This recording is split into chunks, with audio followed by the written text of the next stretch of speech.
I chose to enter my grandparents' room without knocking and lost my innocence. I was like 12 at the time. I have not told anyone this awful story, not a soul. My grandparents were in their 70s.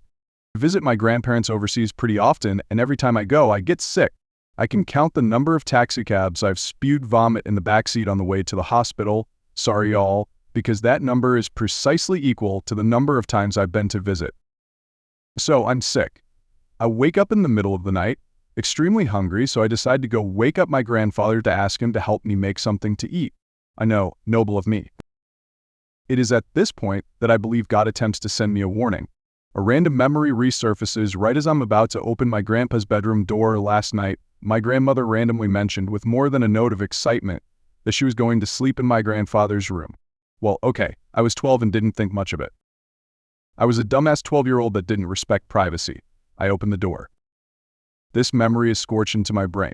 My grandfather is on top, delivering the most insane front shots missionary to my poor grandmother, who was feeding me medicine like a few hours ago.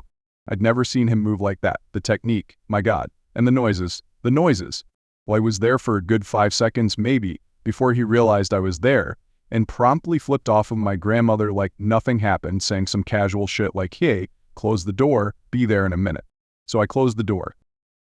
My memory of what came next is a bit fuzzy, but he basically made some food and warned me to knock on doors before I entered them.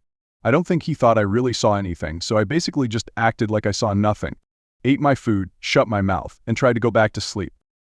So my grandfather passed a few years ago, and this is unfortunately my most salient memory of him. This was absolutely harrowing to witness at 12 then, but now I think it's kind of funny. I hope you're having a good time in the afterlife, just hopefully not as good as you were having that night. Nobody needs to hear those noises, man. Anyways, highly regret opening that door. I hereby vow and warn you all to always knock before entering doors, lest you intrude upon someone's privacy and permanently scar yourself. Sagit, thanks for the comments. Glad to know my grandfather's hip thrusts are now immortalized. Dude was 70-something and moving like the pistons in a V8.